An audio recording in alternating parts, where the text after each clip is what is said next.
एक लंबे समय पहले एक गांव में विनोद और सावित्री नामक पति पत्नी रहते थे।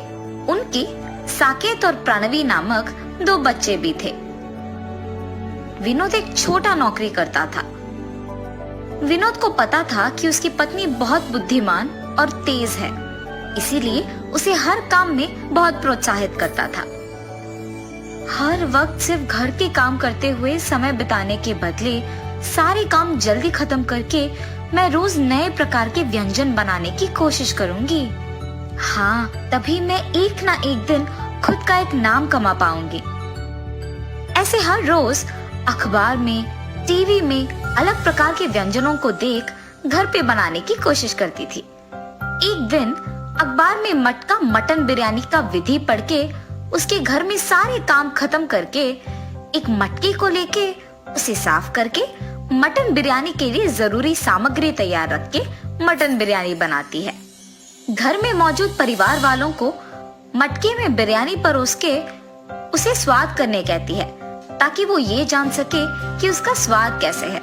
उसके पति और बच्चे मटन बिरयानी का नाम सुनते ही उत्साहित होके खाना शुरू करते हैं। अखबार में जैसे दिया गया था वैसे ही बनाने पर मटन बिरयानी बहुत तीखा बनता है। माँ, मटन बिरयानी बहुत तीखा है, इसे खाना मुझसे नहीं होगा, ऐसे कह के चला जाता है। और उसके पीछे ही प्रणवी और उसके पति विनोद भी चले जाते हैं। अपने परिवार वालों का उसके हाथ का बिरयानी ना खा पाना उसे बहुत निराश करती है। उसे दुखी देख उसके पति उसके पास आके कहते हैं, अरे सावित्री, क्यों दुखी हो? पहली ही बार में अगर इतना अच्छा आया तो अगली बार सोचो और कितना अच्छा आएगा। तुम निराश मत हो, एक और बार कोशिश करो, ऐसे उसके पति का कहना मानती है। मेरे दुखी होने की कोई जरूरत नहीं है, मुझे मटन बिरयानी वैसे भी अच्छे से बनाना आता है और इसीलिए मटके में भी अच्छा ही बनाऊंगी। कुछ दिन बाद सावित्री वापस मटके में मटन बिरयानी बनाती है।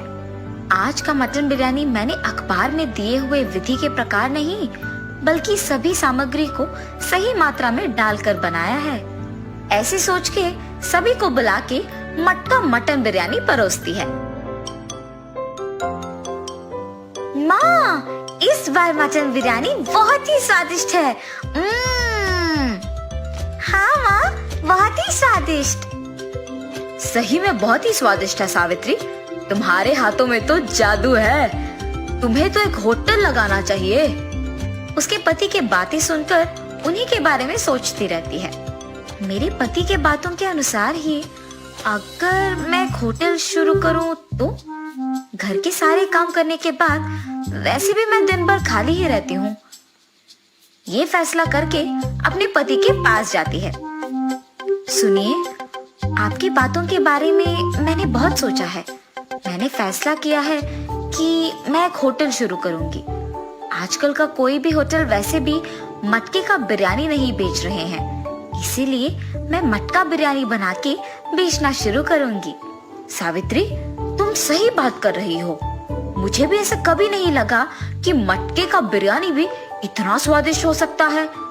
इतना ही नहीं, तुम्हारे जितना अच्छा तो और कोई नहीं बना सकेगा। ऐसे वो एक होटल शुरू करने के लिए सभी तैयार करती है। एक होटल शुरू करती है। उस होटल को मटका मटन बिरयानी का बोर्ड लगा के बिरयानी बेचना शुरू करती है।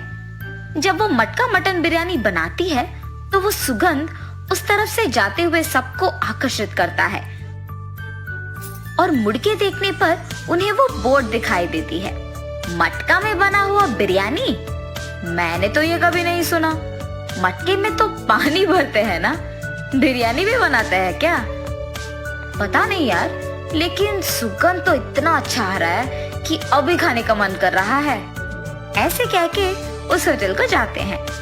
होटल को आए हुए ग्राहक को वो गर्मा गर्म बिरयानी देती रहती है।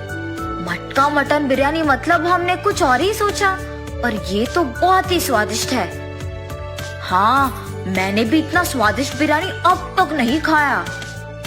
हाँ यार, मटका मटन बिरयानी सच में बहुत स्वादिष्ट है। होटल को आए हुए सारे ग्राहक उसका अभिनंदन करते हैं। ऐसे सावित्री का शुरू किया मटका मटन बिरयानी होटल बहुत आगे बढ़ता है। उस गांव के जमींदार भी मटका मटन बिरयानी के बारे में सुनकर उनके घर में दावत के लिए वहीं से बिरयानी मंगवाते हैं। जमींदार की आज्ञा के प्रकार ही मटका मटन बिरयानी तैयार करके जमींदार के सेवक को देकर भिजवाती है। उस मटन बिरयानी को स्वाद करने के बाद उस दावत में सभी उसी बिरयानी के बारे में ही बात करते हैं। ऐसे उनका बनाया हुआ मटका मटन बिरयानी बहुत सारे गांव में इतना प्रसिद्ध होता है कि कोई भी दावत हो तो सभी सिर्फ वहाँ से मंगवाते हैं। ऐसे ही सावित्री उसके विचार के अनुसार खुद एक बहुत अच्छा नाम कमाती है और खुश रहती है। आज अगर मैं इतना बड़ा नाम कमा पाई हूँ तो वो सिर्फ मेरे पति के प्रोत्साहन की वजह से ही कर पाई हूँ। क्या हुआ सावित्री? बहुत समय से देख रहा हूँ, बहुत गहरी सोच में पड़ गई हो। आज अगर मैं इतनी खुश हूँ तो सिर्फ आप ही की वजह से। जब मैं निराश हुई तो आप ही ने मुझे प्रोत्साहित किया, आपने मुझे बहुत सहारा दिया। आज उसी की वजह से मैं इतना नाम कमा पाई हूँ। उसके बाद से विनोद अपना नौकरी छोड़ के होटल को संभालने लगता है। जो भी होटल से बिरयानी मंगवाता है उन्हें खुद मटन बिरयानी देता है और ऐसे वो दोनों खुशी से जीते हैं।